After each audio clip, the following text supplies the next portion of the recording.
نحمده ونصلي على رسوله الكريم أما بعد فأعوذ بالله من الشيطان الرجيم بسم الله الرحمن الرحيم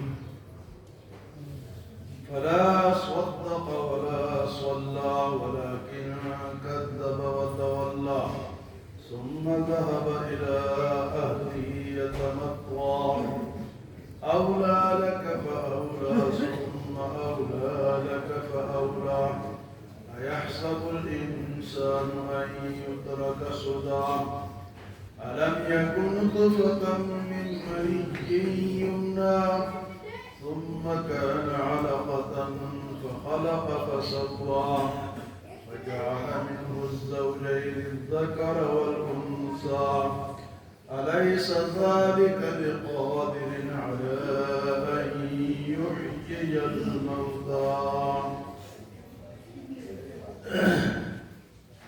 کل کے درس میں فرمائے کہ جب موت کا وقت آتا ہے تو جان جب ہنسلی تک پہنچتی ہے، جہاں سے جان نکلتی ہے اس ہڈی تک پہنچتی ہے، تو پھر کہتے ہیں کوئی دم درود والے کو بلاؤ، کسی ڈاکٹر کو بلاؤ، بندے کو بچاؤ، اس ہسپتال میں لے جاؤ، اس میں لے جاؤ، نہ ملے بندہ بچنا چاہیے. ورنہ کلا اذا بلغت التراقی وقیل من راق، کون ہے کہ کوئی دم شم کرے. والتفت الساق بالساق، پنڈی پنڈی پہ چڑھ جاتی ہے، پنڈیاں پنڈیوں سے ٹکراتی ہے.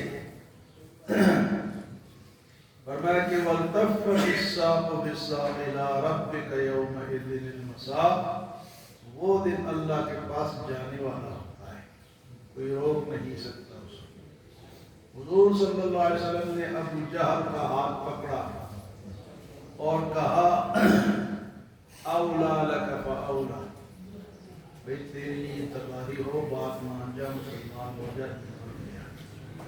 اس نے ہاتھ اس طرح چھڑایا اور کہا کہ نہ تیرا رب اور نہ تو مجھے میرا کچھ بگاڑ سکتے، اور گھر چلا گیا. اس کا ذکر آج کی ان آیات میں فرمایا فلا صدق ولا صلى، نہ تو اس نے تصدیق کی اور نہ نماز پڑھی، نہ ایمان لایا اور نہ نماز پڑھی. تو ایمان کے بعد سب سے بڑا درجہ جو ہے وہ نماز کا ہے. پہلا درجہ ایمان کا ہے، ایمان کے بغیر نماز بھی قبول نہیں. کوئی شخص کہتے ہیں نا کہ میں تو نماز پڑھتا ہوں اور وہ ایمان نہیں لاتا اللہ پر، اللہ کے رسول پر، آخرت پر، کتابوں پر، فرشتوں پر، اور کہتے ہیں میں نماز پڑھتا ہوں، تو اس کی نماز بیکار ہے. پہلی شرط کیا ہے؟ ایمان. ایمان ہو، ایماندار ہوگا تو نماز قبول ہوگی. تو اللہ پاک نے فرمایا نہ اس نے تصدیق کی، نہ ایمان لایا، ولا صلی، اور نہ اس نے نماز پڑھی. تو نماز بہت بڑی عبادت ہے. سب سے پہلے اسی کا سوال ہوگا. فرمایا ولیکن کذب وتولی، لیکن اس نے جھٹلایا اور منہ موڑا. ولیکن کذب وتولی، جھٹلایا اور منہ موڑا. ثم ذهب الى اهله يتمطى، پھر گھر والوں کے پاس اتراتا ہوا، اکڑتا ہوا گیا. ثم ذهب الى اهله يتمطى. اللہ پاک نے پھر وہ جو الفاظ حضور صلی اللہ علیہ وسلم نے اس کے لیے ادا فرمائے تھے کہ تیرے لیے ہلاکت ہے، اللہ نے وہ 4 مرتبہ دہرائے. اولا لک فاولا، تیرے لیے تباہی ہے، بربادی ہے، تیرے اوپر افسوس ہے. وہ جو ایمان نہیں لایا اور حضور کی بات کو تسلیم نہیں کیا، اولا لک فاولا، تیرے لیے تباہی ہی تباہی ہے، تیرے لیے افسوس ہی افسوس ہے. ثم اولا لک فاولا، پھر تیرے لیے افسوس ہے، پھر تیرے لیے تباہی ہے.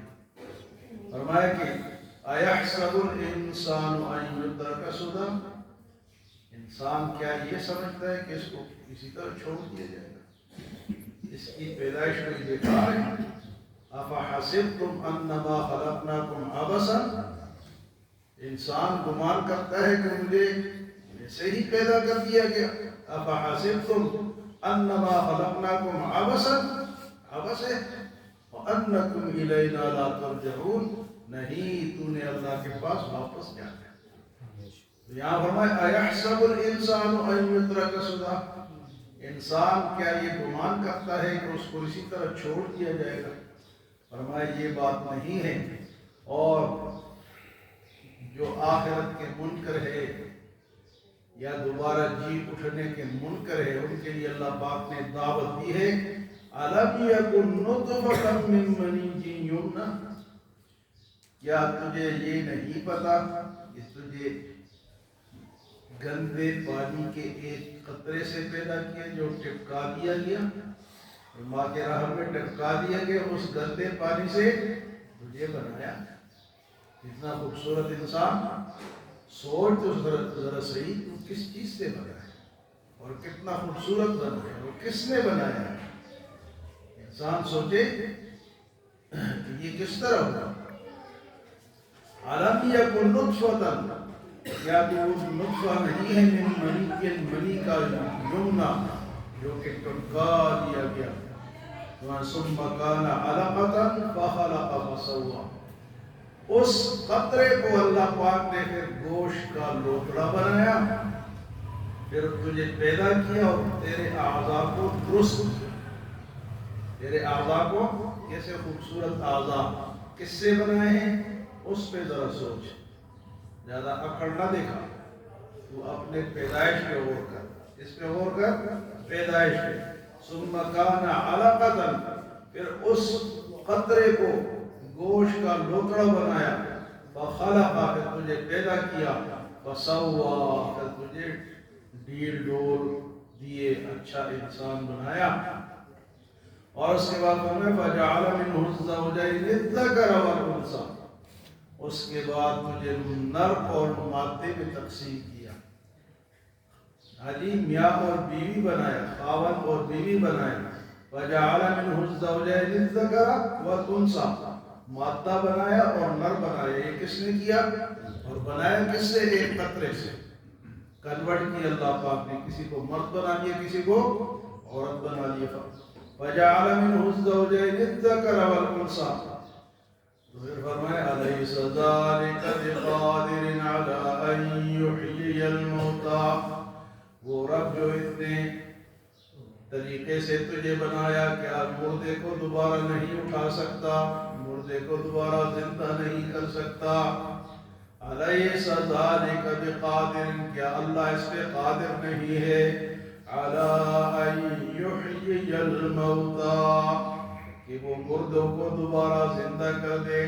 تو جب یہ آیت پڑھی جاتی ہے نا، تو حضور صلی اللہ علیہ وسلم نے فرمایا تم کہو سبحانک، بلا سبحانک، اللہ تو پاک ہے، وہ اس طرح کر سکتا ہے، انہ علی کل شیء قدیر۔ تو فرمایا کہ تصدیق بھی کرو، نماز بھی پڑھو، صدقہ خیرات بھی کرو، جھٹلاؤ نہیں۔ اور اب بھی کوئی لوگ اس طرح اکڑ کے دین سے دور چلے جاتے ہیں، بات نہیں سنتے، اس طرح ابو جہل اکڑ کے گیا۔ آج کل بھی کچھ لوگ اس طرح کرتے ہیں، ہمیں ضرورت نہیں، لیکن ضرورت تو تب ہے جو کہ پچھلی آیت میں گزر چکا ہے کہ جب پنڈی پنڈی سے ٹکرائے گی اور جان ہستی تک آئے گی، نزع کا عالم ہوگا، تو فرمایا کہ تم، اور پھر آپ نے یہ بھی سمجھو کہ تمہیں محض فضول پیدا نہیں کیا، تمہارا ایک مقصد ہے۔ اگر بے مقصد انسان ہو اور کھائے پیے، پیشاب پخانہ کرے، سو جائے، تو پھر آپ سوچو کہ اس میں اور ایک بھینس میں کیا فرق ہے؟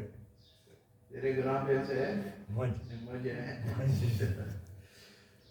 تو سوچنے کی بات ہے۔ گائے، بیل، بھینس، بکری، وہ بھی تو یہی کام کرتی ہے، کھاتے پیتے ہیں اور ہانکتے ہیں۔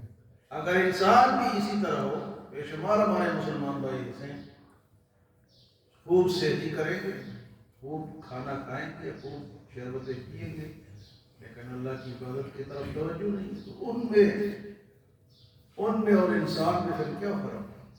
بلکہ اللہ پاک فرماتے ہیں اولئک کالانعام بل هم اضل، یہ جانور ہیں بلکہ جانوروں سے بھی بدتر ہے. اَيَحْسَبُ الْإِنسَانُ أَن يُتْرَكَ سُدًى؟ انسان کیا سمجھتے ہیں کہ اس کو اسی طرح کھلا چھوڑ دیا جائے گا؟ فرمایا یہ بات نہیں ہے، تو اپنے پیدائش پہ غور کر. أَلَمْ يَكُنْ نُطْفَةً مِّن مَّنِيٍّ يُمْنَىٰ ثُمَّ كَانَ عَلَقَةً فَخَلَقَ فَسَوَّىٰ وَجَعَلَ مِنْهُ الزَّوْجَيْنِ الذَّكَرَ وَالْأُنثَىٰ أَلَيْسَ ذَلِكَ بِقَادِرٍ عَلَىٰ أَن يُحْيِيَ الْمَوْتَىٰ؟ اللہ اگر پہلی بار پیدا فرما سکتا ہے تو دوبارہ بھی بنا سکتا ہے. اللہ ہمیں عمل و سمجھ کی توفیق عطا فرمائے.